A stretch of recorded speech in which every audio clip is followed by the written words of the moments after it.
जय महाराष्ट्र मित्रांनो, तुम्ही गव्हर्नमेंट जॉबच्या शोधात असाल तर national highway authority of India यांच्यातर्फे भरती निघाली आहे.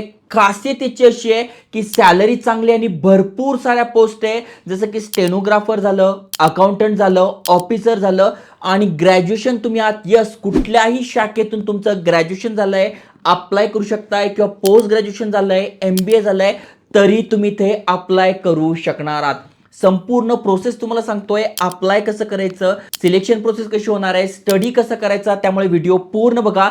चॅनलवर नवीन आला असाल, आयकॉनिक मराठी चॅनल सबस्क्राईब केलं असेल तर करून ठेवा, कारण की संपूर्ण माहिती आपण एज्युकेशनल इन्फॉर्मेशन पर्पज आणतोय. ऑफिशियल नोटिफिकेशन आली आहे, ऑफिशियल करिअर पेजवर जाऊन समजून सांगतोय. चला तर बघूया डिटेलमध्ये.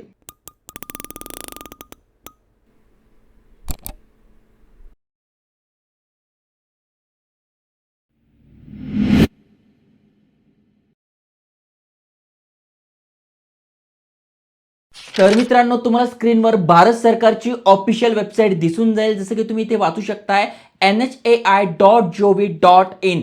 भारतीय राष्ट्रीय राजमार्ग प्राधिकरण यांच्यातर्फे हे अपडेट आलं आणि सगळ्यांना माहिती आहे हे डिपार्टमेंट नितीन गडकरी अंतर्गत येतं, जे की सडक परिवहन आणि राज्यमंत्री आहे. जसं की तुम्ही ते बघू शकताय, ही यांची ऑफिशियल PDF आहे. National highway authority of India, ministry of road and transport and highway या अंतर्गत ही भरती निघाली आहे. जसं मी तुम्हाला सांगितलं, भरपूर साऱ्या पोस्ट आहे. जसं की बघा, स्टेनोग्राफरची पोस्ट असणार आहे, सॅलरी इथे बघा 25,000 ते 81,000 पर्यंत जाते. अकाउंटंटचं असणार आहे 29,000 ते 92 असणार आहे. ज्युनियर ऑफिसरसाठी असणार आहे 35,000 ते 1,12,000 रुपयांपर्यंत आहे. लायब्ररी इन्फॉर्मेशन असिस्टंट आहे 1,12,000 पर्यंत जातं. आणि डेप्युटी मॅनेजर आहे, त्याची सॅलरी तुम्ही ते बघू शकता 1,77,000 रुपयांपर्यंत जाते. जस्ट तुम्ही खाली स्क्रोल केल्यानंतर डिटेलमध्ये तुम्हाला माहिती मिळून जाईल, कोण कोण एलिजिबल आहे, संपूर्ण माहिती ते दिली आहे. अजून तुम्ही खाली स्क्रोल केल्यानंतर इथे बघा फॉर्म भरणं सुरू झालेलं आहे. शेवटची तारीख आहे 15/12, म्हणजे 15 डिसेंबर ही शेवटची तारीख आहे. त्याआधी तुम्हाला अप्लाय करून घ्यायचे 6 वाजता, 6 वाजेच्या आत अप्लाय करा. ओके. अजून खाली स्क्रोल केल्यानंतर तुम्हाला काही अडचण आली तर हेल्प डेस्क नंबर दिलाय, त्यावर तुम्ही कॉन्टॅक्ट करू शकताय. आता त्याहीपेक्षा महत्त्वाचं म्हणजे कोण कोण इलिजिबल आहे आणि यासाठी पात्रता काय असणार आहे. तर बघा, इथे दिलेले आहे पात्रता. डेप्युटी मॅनेजरसाठी अप्लाय करताय, जी की सिनियर पोस्ट आहे, फायनान्स अकाउंटची आहे. एक्सपिरियन्स मागितला नाही आहे, मॅक्झिमम 30 वय तुमचं अप्लाय करू शकताय, पण कॅटेगरीत ना तर वयात सूट दिलेली आहे. यासाठी मास्टर ऑफ बिझनेस ॲडमिनिस्ट्रेशन म्हणजे फायनान्स किंवा MBA फायनान्स झालाय तर या पोस्टसाठी तुम्ही अप्लाय करू शकताय. ग्रुप A ची आहे लायब्ररी इन्फॉर्मेशन असिस्टंट, जी की ग्रुप B ची पोस्ट असणार आहे. यासाठी बॅचलर इन लायब्ररी सायन्स तुमचं झालंय, अप्लाय करू शकताय.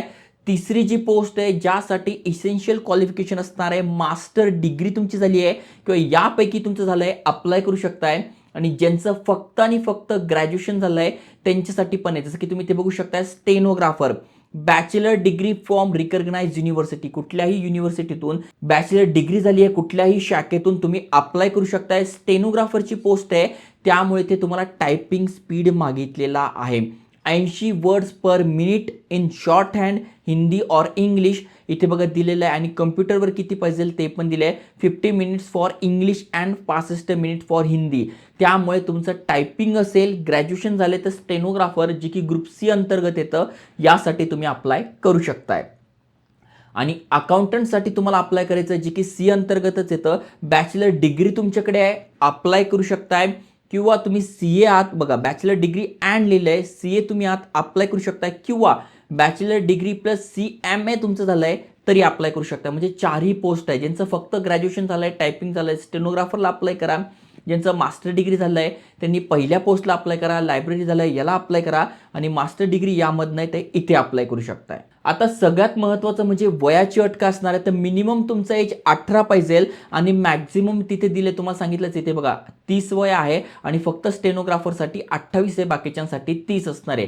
पण जर कॅटेगरीत नसाल, जसं की SC ST साठी 5 वर्षी सूट आहे, OBC साठी 3 वर्षी सूट आहे, PWBD कॅन्डिडेट तुम्ही आहात तुमच्यासाठी सूट दिली आहे, आणि बाकी यामधून तुम्ही असाल तरी वयामध्ये सूट दिली आहे. यासाठी फी किती असणार आहे, तर 500 रुपये फी आहे. ओपन, OBC आणि EWS साठी SC ST PWBD कॅन्डिडेटसाठी कुठलीही फी नाहीये. ओके, अजून तुम्ही खाली स्क्रोल केल्यानंतर फॉर्म कसा भरायचा त्याबद्दल इथे माहिती दिलेली आहे. यांची ऑफिशियल वेबसाईट आहे, यावरून आपण फॉर्म भरू शकतोय. डिस्क्रिप्शनमध्ये तुम्हाला लिंक मिळून जाईल फॉर्म कसा भरायचा. त्याआधी समजून घ्या सिलेक्शन प्रोसेस काय आहे. तर सिलेक्शन प्रोसेस अगदी सोपी आहे. तुमची एक्झाम इंटरव्ह्यू असे तुमची सिलेक्शन प्रोसेस आहे. मग पोस्टनुसार दिलेलं आहे. मग पहिल्या पोस्टसाठी काय सिलेबस असणार आहे, कशी CBT होणार आहे ते दिलेलं आहे. त्यानंतर दुसऱ्या पोस्टसाठी दिलेलं आहे. त्यानंतर तिसऱ्या पोस्टसाठी दिलं आहे. अकाउंटंटसाठी दिलेलं आहे. आणि स्टेनोग्राफर तुम्ही आहात तर स्टेनोग्राफरसाठी पण दिलेलं आहे. त्यामुळे तुम्ही कुठल्या पोस्टला अप्लाय करणार आहे त्यानुसार तुम्हाला अप्लाय करायचं. जर का तुम्ही स्टेनोग्राफरसाठी अप्लाय करताय तर तुमची स्किल टेस्ट म्हणजे जी टायपिंग आहे टायपिंगची टेस्ट होणार आहे. त्यानंतर एक्झाम सेंटर्स कुठले, जर का आपण महाराष्ट्रामध्ये बघतोय तर मुंबई हे तुमचं एक्झाम सेंटर्स असणार आहे. महाराष्ट्रामध्ये एकच आहे, मुंबईमध्ये तुमची एक्झाम असणार आहे. तर चांगलं गव्हर्नमेंट जॉब अपडेट आहे. ज्यांचं टायपिंग झालंय मग स्टेनोग्राफरसाठी करा. ज्यांचं अकाउंटिंग झालंय, CA झालंय ते अकाउंटसाठी अप्लाय करू शकताय. ज्यांचं लायब्ररी वगैरे झालंय, मास्टर डिग्री झालंय ते पण अप्लाय करू शकताय. सॅलरी चांगली आहे, पोस्ट चांगली आहे. त्यामुळे तुमच्या ओळखीमध्ये फॅमिलीमध्ये कोणी असेल ज्यांना इथे अप्लाय करू शकताय, नक्की त्यांच्यासोबत शेअर करा. जय हिंद, जय महाराष्ट्र.